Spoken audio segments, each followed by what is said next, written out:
A 50 é a 50, é a 50 palmas aqui do banana. É a 50, Feijão é R$2, mãe.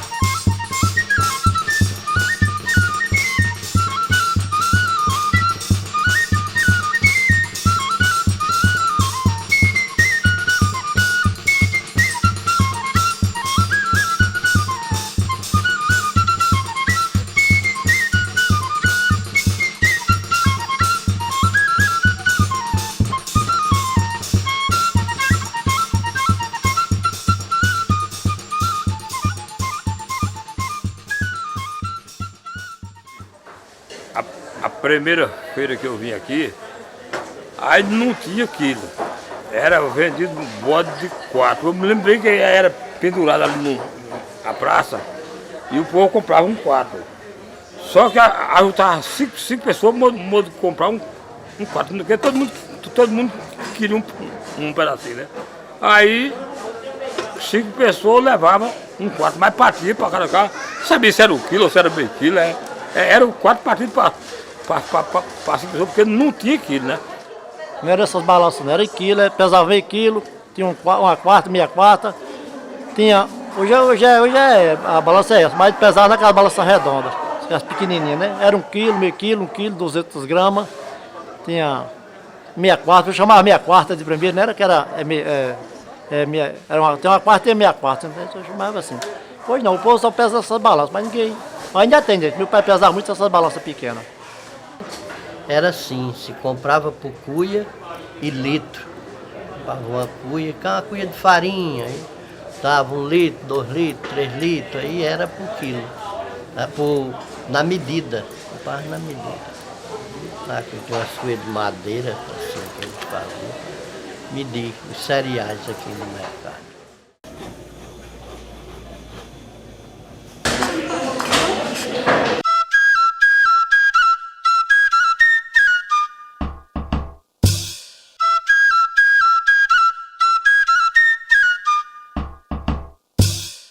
A Revolução de Quebra-Quilo começou no Segundo Império, porque começou a chegar aqui para o Brasil muitos habitantes de outros países, da Ásia, da África, da Europa, e tinha uma confusão sobre os pesos e as medidas.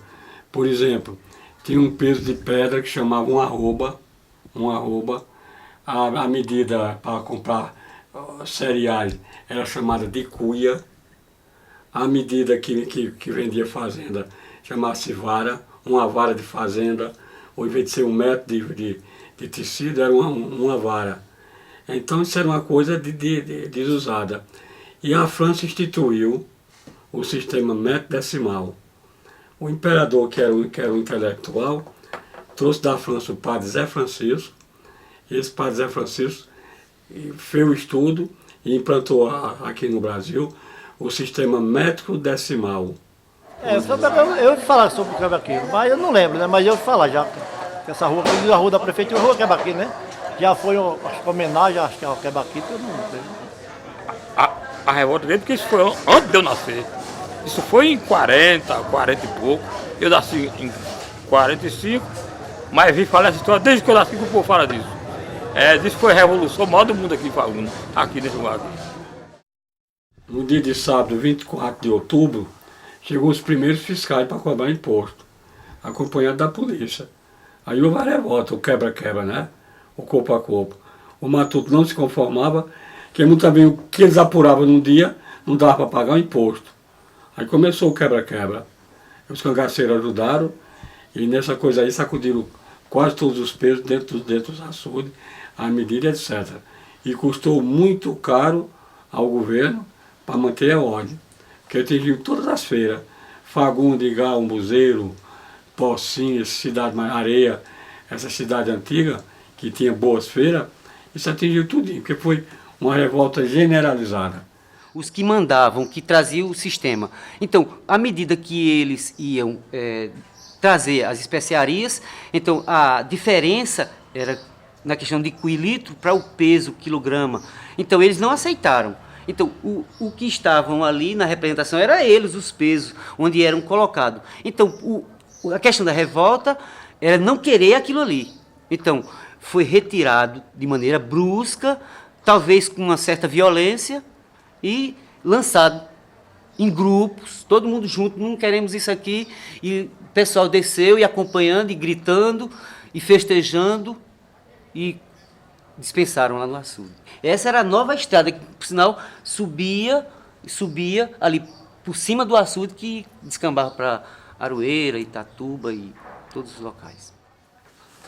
Olha, uma das coisas que provocaram o quebra-quilo foi o imposto do chão, porque o imperador, quando mudou as coisas todas, criou para pagar o imposto de feira, chamava imposto do chão. Cada matuto para vender um saco de farinha, uma coisa de feijão ou as suas frutas, tinha que pagar um imposto alto. Me parece que naquele tempo era um cruzado, corresponde a 40 centavos hoje, era 400 reais. E por causa disso houve uma revolta muito grande, porque era muito alto o imposto. E além disso, do imposto que cobrava, eles faziam um paralelo com a derrama no tempo de Dona Maria I, que veio o famoso caso de Tiradentes.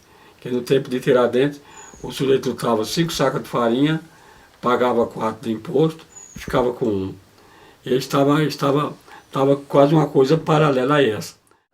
Alguns historiadores falam que esses cobradores de impostos eram tão astutos que eles arrumavam formas que você nem imaginava para que aquele vendedor, ambulante ou não, ele pagasse imposto, né?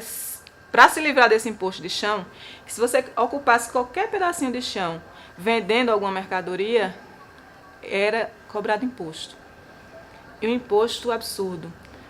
Se, por exemplo, você tivesse uma mercadoria que equivalesse a 160 réis na época, era cobrado imposto 200 réis. Não tem lógica nenhuma, né, essa cobrança. O imposto é maior do que toda a mercadoria que você estava com ela. Então, também tinha alguns artifícios para que eles não pagassem esse imposto. Um dos artifícios era não botar o balaio no chão. E aí chega... É até cômico, né? Chega o cobrador do imposto, começa a conversar com o comerciante, esse comerciante com o balaio na cabeça, e ele diz: eu vou receber esse imposto, né? Convida ele, começa a conversar, oferece um cigarro, ele aceita. Na hora que ele coloca o balaio no chão para fumar, o cobrador do imposto vai lá e faz a sua parte.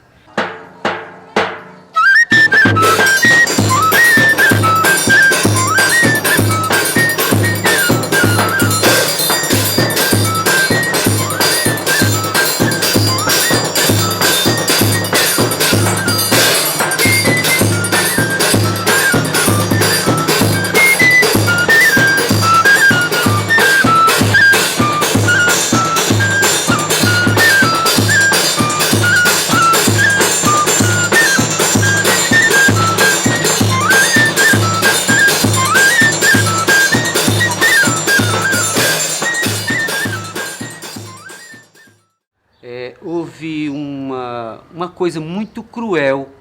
Um cidadão chamado Capitão Longuinho chegou e implantou torturas, estrupos, e foi implantado o colete de couro, que era colocado com a quantidade de espessura, um couro cru, e colocado nas têmporas, ou seja, na testa, em pleno sol. À medida que o sol aquecia, o couro diminuía, esbugalhava os olhos, os tímpanos e também danificava o cérebro. Porque a Igreja Católica naquela época dizia que ser rebelde ia para o inferno. E a igreja era muito querida e era muito... Todo mundo respeitava a igreja. Foi quem fez mais o quebra-quilo foi a igreja. Então depois disso eu sabia até o nome do bispo, me esqueceu. O arcebispo lá da Bahia começou a incutir na cabeça dos padres para aceitar a medida e acabar o conflito. Que estava dando prejuízo à igreja, estava dando prejuízo ao Estado.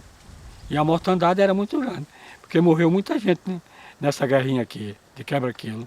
Isso foi até Minas Gerais, o nordeste de Minas, foi até o Piauí, atingiu essa região todinha. Quem for na biblioteca do Senado vai pegar um mapa, dando ponto por ponto, e o ponto principal foi Fagundes. Isso aqui espalhou por todo canto. E o quebra-quilo partiu a partir disso.